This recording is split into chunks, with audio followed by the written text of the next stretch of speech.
Bonjour à tous. Alors là, je vous retrouve exactement 10 jours après avoir tourné les séquences que vous allez voir, les improvisations, parce que j'ai vraiment improvisé. Je savais où je voulais aller, mais j'étais pas totalement sûre d'y arriver à 100%. Et je suis très contente parce que c'est une grande révolution dans notre petit monde culinaire. Gastronomique. Voilà. Donc je vous laisse voir les images et puis après, on continue. Je vous reprends exactement là où je vous ai laissé. À toutes. Bonjour à tous. Alors aujourd'hui, je suis contente de vous retrouver. J'ai le boyau de la rigolade ouvert. Voilà, vous avez bien vu dans le dernier live où j'ai montré toute la finca, comment c'était avant, un an avant, après, etc. Et je me suis emmêlé les pinceaux avec les courges, les courgettes. Je ne savais absolument pas. Alors, quand même, voilà. Alors, ça, c'est une butternut. Voilà. Et ce que je récolte dans mon jardin, voilà, c'est ça. Alors, il n'y a pas de petit miracle. Il n'y a pas de... mais il y a quand même des grandes et des petites courges butternut. Voilà. Donc, alors... on va en faire plein de choses et je me réjouis de vous montrer tout ce qu'on peut faire avec les courges. Je vous l'ai montré, enfin je vous l'ai promis, j'ai des recettes super.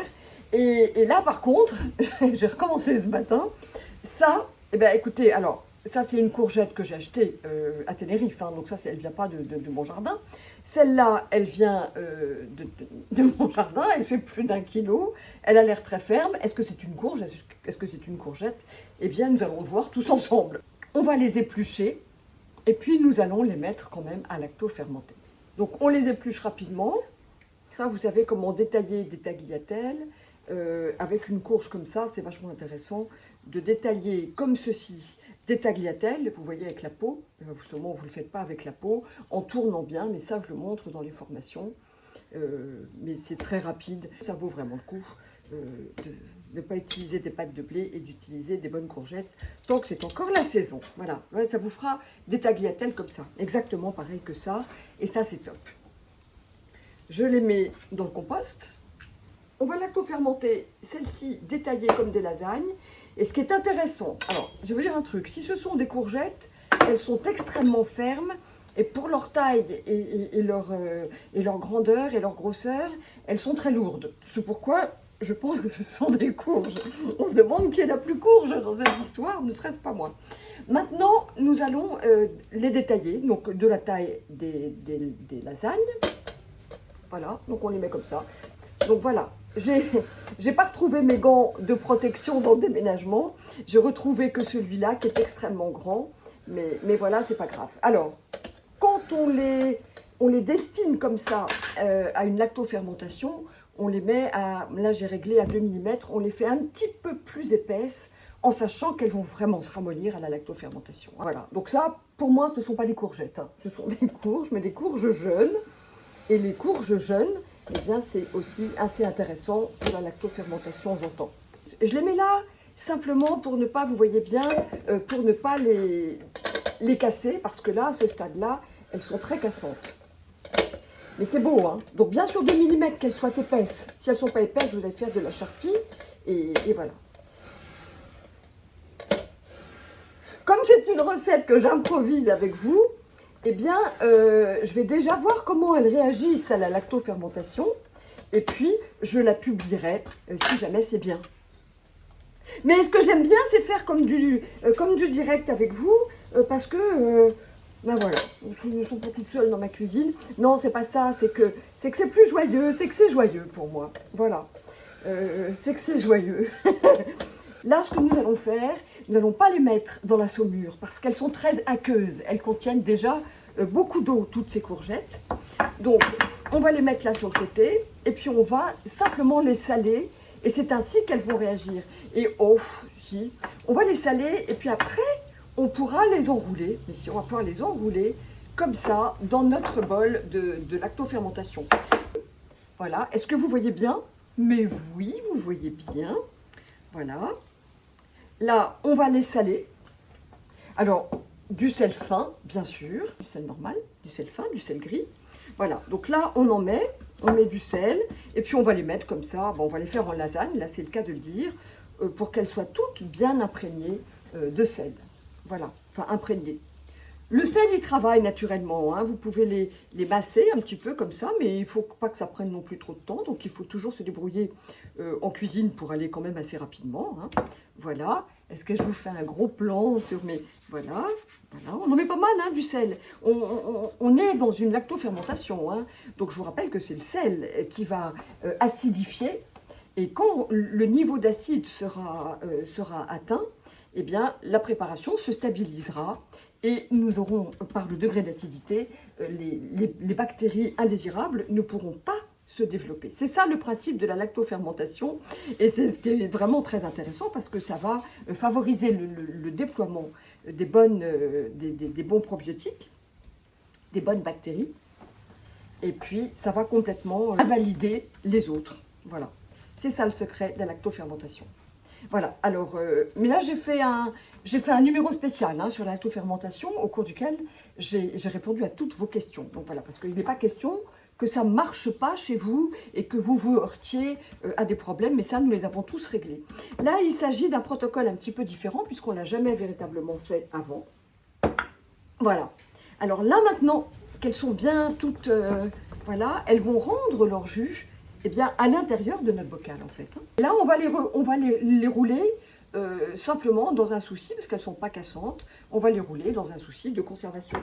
Je ne dis pas qu'on ne va pas forcément ne pas rajouter de la saumure. Une saumure qui ne soit pas dosée à 30 grammes de sel par litre, mais un petit peu moins. Et voilà. C'est vachement bien, ça va être vachement bien. Voilà. Voilà, bah, ça a l'air assez super. Elles commencent déjà à rendre de l'eau. Oh, bah, voilà, regardez, vous voyez comme elles sont toutes brillantes. Elles commencent déjà à dégouliner là, hein, donc ça va dégouliner. Regardez comme elles, voilà, vous voyez comme elles perdent de l'eau, elles dégoulinent. Voilà, bah, cette eau, on la garde, elle est pleine de minéraux, de vitamines. Et voilà. Et comme ça, on va préparer nos lasagnes pour cet hiver. Ça, c'est vachement bien, hein. Alors, je vais compléter avec l'autre jeune courge. Je vais refaire ça, pas avec vous, parce que là, ça va vous prendre trop de temps. Et puis, nous allons avancer sur de nouvelles aventures. Ah, si, juste, ce qui va être génial avec ça, c'est qu'on va pouvoir faire les lasagnes, mes fameuses lasagnes d'hiver, que je les ai créées en 2012. Et je vois qu'elles sont souvent réinventées. Les fameuses lasagnes aux épinards, de rajouter un petit peu de pesto, d'huile essentielle de pesto dans les épinards qui sont abondants l'hiver alors que le basilic vient à manquer, et puis comme ça nous fait un petit peu de printemps au cœur de l'hiver, et voilà, avec une petite béchamel de cajou, une ricotta de macadamia. Ça, ce sont des lasagnes très réconfortantes. En tout cas, ce sont les lasagnes crues que mes enfants préfèrent. Voilà, je vous retrouve tout à l'heure. Je range un petit peu le plan de travail et je vous retrouve. J'ai rallumé la caméra, je vous montre. J'étais en train de travailler toute seule, comme ça, en écoutant de la musique. Et voilà ce que je découvre. Donc, ce sont bien des courges.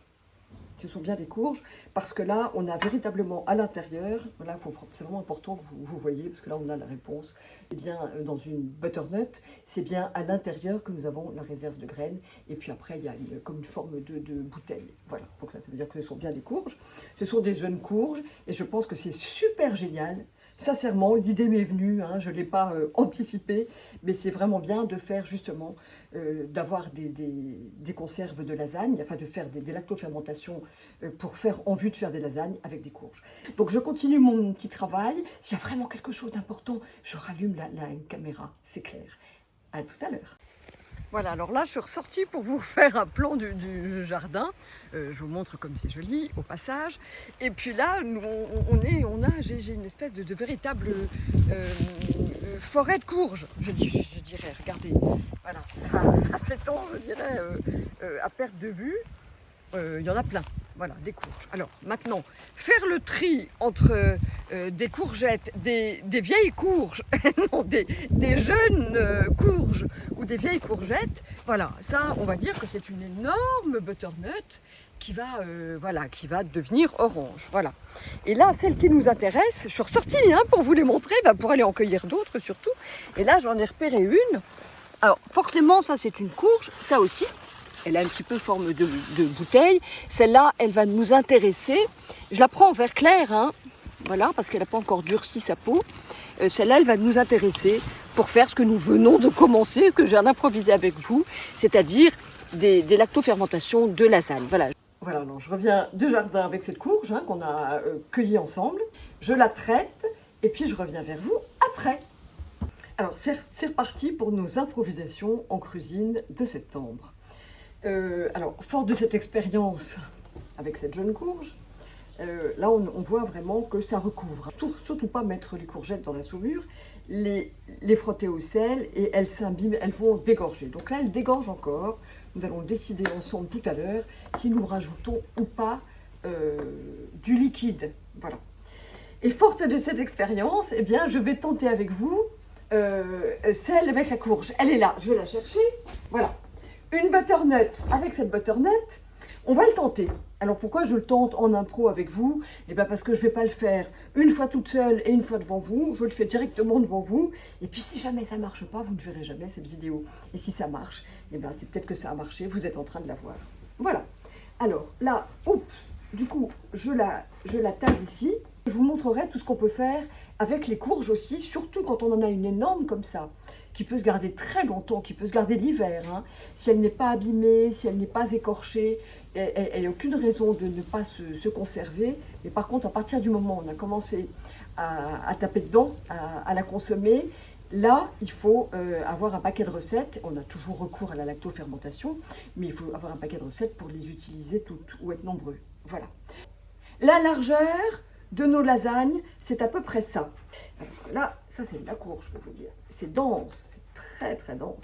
J'adore. Donc déjà là, on va enlever la peau parce que la peau, nous n'en voulons pas. On va la couper en deux comme ça.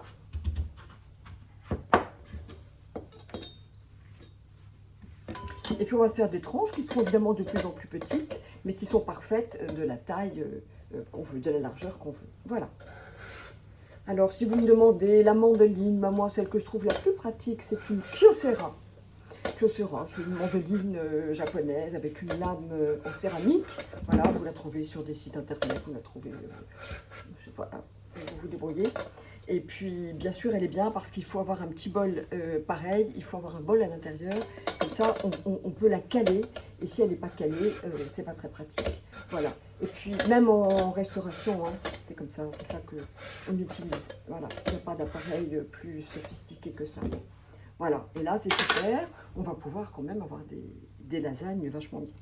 Voilà. Je les entasse là. Ils sont bien souples. Et ça, c'est top. C'est top, on a trouvé un truc top. Voilà. Pourquoi je dis on l'a trouvé? Eh bien parce que quand quelqu'un trouve quelque chose, déjà il puise dans un réservoir universel. Et puis l'inspiration en général, eh ben, elle est de celui qui crée, mais elle est aussi très conjointe et elle dépend intimement de l'espace que l'autre réserve pour l'accueillir. Donc une création, il y a celui qui parle et qui émet. Et puis il y a celui qui écoute et qui reçoit et qui est aussi créatif. Voilà. C'est pour ça que dans la création, il y a toujours une co-création. Et comme on est tous un seul et même, eh bien, on peut dire que nous co-créons tous en même temps. Et ça, c'est cool. Ça, c'est peut-être fait, ça, mais je ne l'ai jamais vu. Hein. Mais parce qu'en fait, des lasagnes crues, ça n'a jamais été une préoccupation, en fait. Hein. Faire des lasagnes crues, il nous faut évidemment débiter des légumes, qui est une forme de lasagne. C'est pour ça que les courgettes et les cucurbitacées se prêtent très bien à ce jeu-là. Si elles ne sont pas lactofermentées, je pense que les courges vont être trop résistantes sous la dent, trop al dente. Alors que là, on a véritablement un vrai combo, un vrai combo gagnant, un vrai mélange bien sympa de texture et de texture et de forme. Voilà. Voilà. Alors, est-ce que je vous refais devant vous la même chose? Non. Je vais vous épargner, je vais faire exactement pareil et quand j'aurai tout salé, je vous retrouve pour qu'on mette en pot ensemble. C'est OK? À toutes. Alors voilà, je suis super excitée. Parce que ça va être super de pouvoir faire des lasagnes crues de courges cet hiver. Et là, je vais vous, enfin cet hiver même dès maintenant, je vais vous présenter direct en sortant une recette géniale avec ça. Ça va être vraiment bien. Voilà, donc là, elle rentre vraiment beaucoup. Hein. Elle rentre beaucoup d'eau. je vais vous le montrer. Là, je les cale bien pour qu'on puisse les utiliser et qu'elles ne se brisent pas. Mais regardez, voilà, je vous montre, regardez tout le jus là qu'elles ont déjà rendu. Hein. J'ai juste coupé, je les ai installées et voilà. Donc là, c'est important qu'on les laisse rendre encore du jus. Je vais continuer à en faire un petit peu parce qu'il faut que notre récipient soit bien plein. Encore que là, ça va, voilà. Aussi, il reste un petit trou, j'en ai un petit peu. Mais pour que ça puisse vraiment s'immerger. Regardez, c'est magnifique, c'est magnifique. Voilà, c'est ça qui me plaît, c'est de vous proposer ça. Et ça va être génial. Voilà, j'en fais encore d'autres parce qu'il reste encore toute cette courge.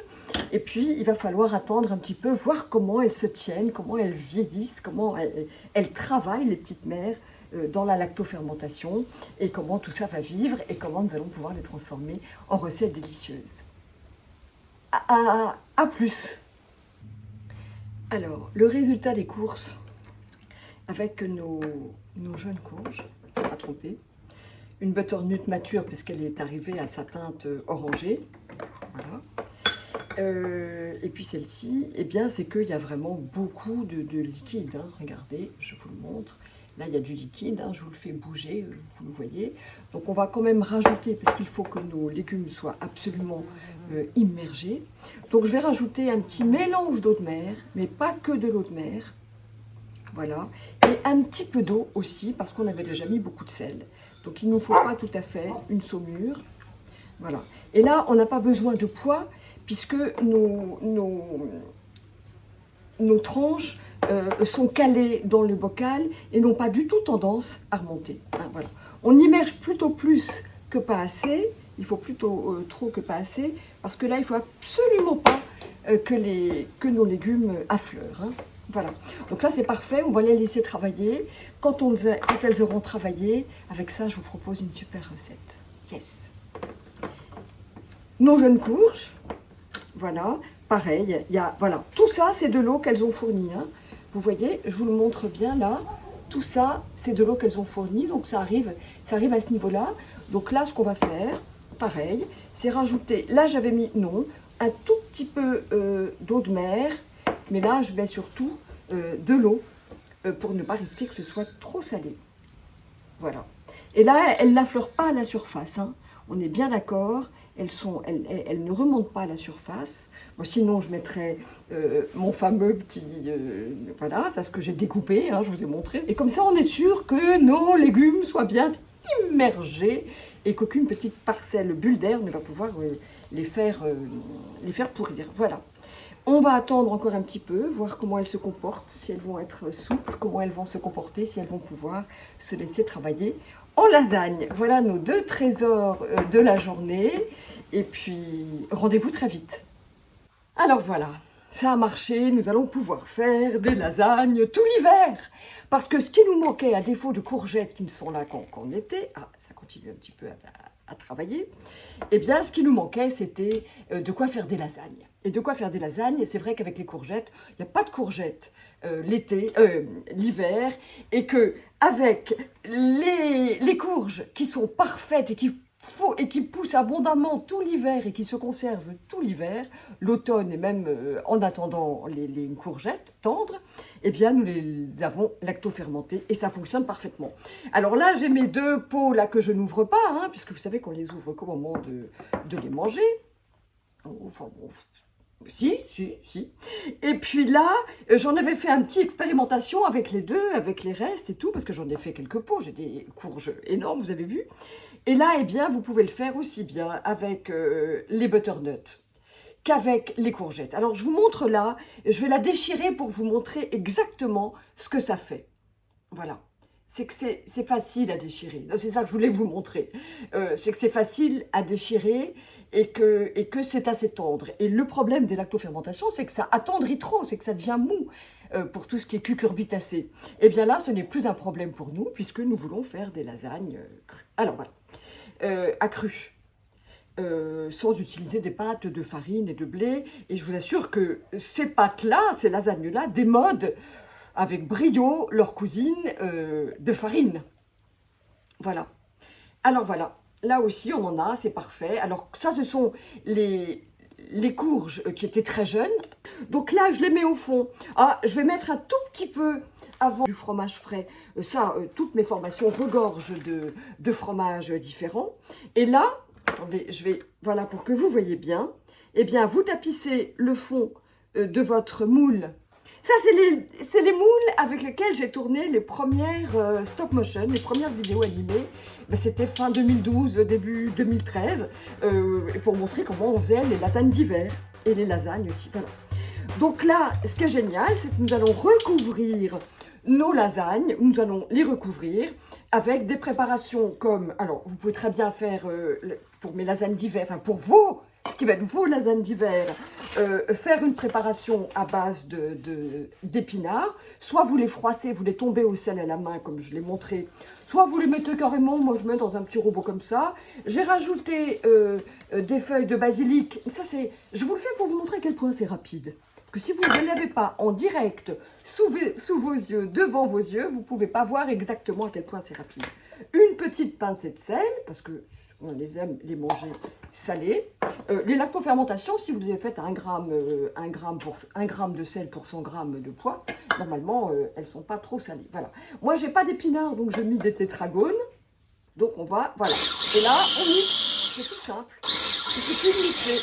Vous voyez bien comment ça se passe ? Je vous montre juste cette recette parce que ça va plus vite. Si vous ajoutez un petit chouïa d'huile, oh bah ça fera plus riche. Pas la peine de faire un pesto, de rajouter, là je dirais que c'est pas la peine de faire comme un pesto, mais vous pouvez tout à fait utiliser un pesto, bien sûr. Pas la peine là parce que on a déjà des noix de cajou dans la béchamel, on a déjà de la ricotta ou un fromage frais qui engage déjà des graines oléagineuses. Alors voilà, hop.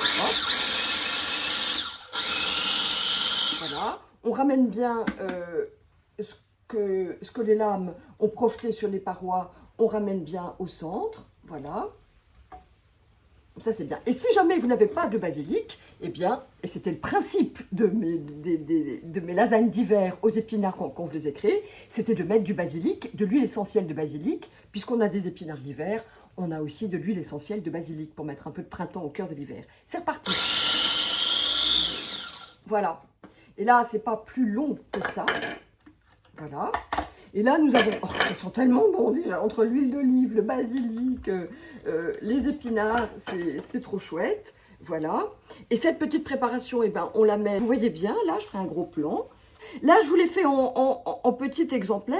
Bon, en fait, c'est pas 10 fois plus long de le faire pour 10 que pour une. Hein. Oh, ça va être trop bon. C'est la fête, c'est dimanche. Je me suis levée à 5h. Pas 4 cette fois ça, mais 5 heures du matin pour faire ma newsletter, comme tous les dimanches. Elle est partie. Et là, maintenant, être en cuisine avec vous ce matin, c'est que du bonheur. Que du bonheur. Voilà, donc là, c'est réglé pour les épinards. Après, bien sûr qu'on se remet une couche de lasagne. Alors, on peut être généreux avec les lasagnes. Hein.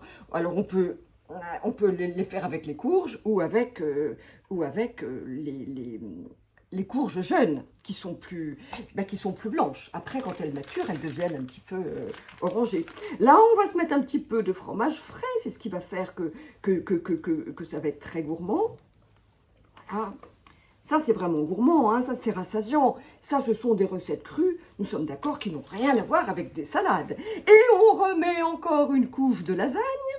Enfin, de lasagne, de courges jeunes taillées comme des lasagnes et lactofermentées pour avoir acquis une souplesse et un fondant sous la dent, tout en étant encore un petit peu al dente.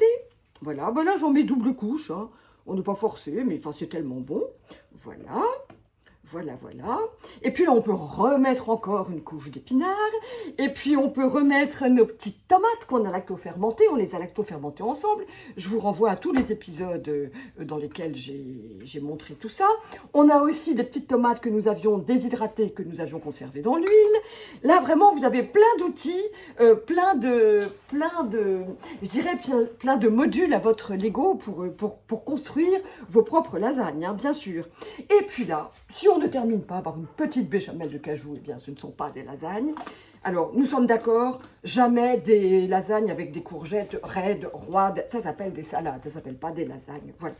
Donc là, avec le petit blender Cali, ce qui est sympa, Ce qui est sympa, eh ben, c'est qu'on peut faire, voilà, avec le petit, on peut se faire une petite sauce rapidement, une béchamel. On peut même se faire un petit chocolat chaud. Parce que on est sûr que toutes les noix de cajou soient bien broyées en petite quantité quand on se fait un petit plaisir pour une personne. Eh bien, on se fait des noix de cajou, l'eau et puis le chocolat, un petit peu de... Non, voilà, et on se fait un petit chocolat chaud extraordinaire avec du cacao cru. Voilà, je broie.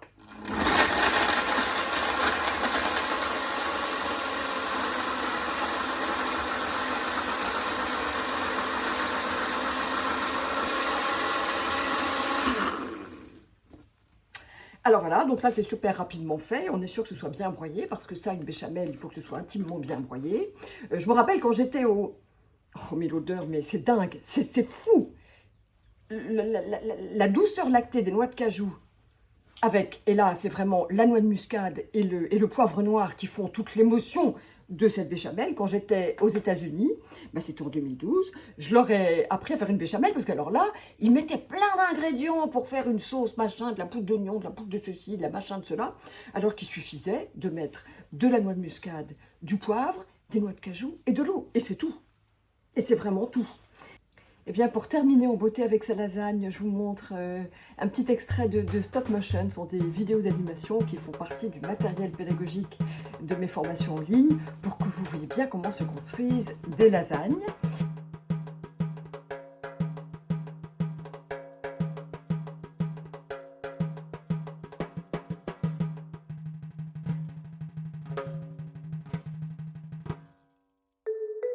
Je suis très heureuse d'avoir partagé avec vous ces épisodes de notre cuisine de septembre. C'était pour moi des indispensables que j'avais envie de partager avec le plus grand nombre.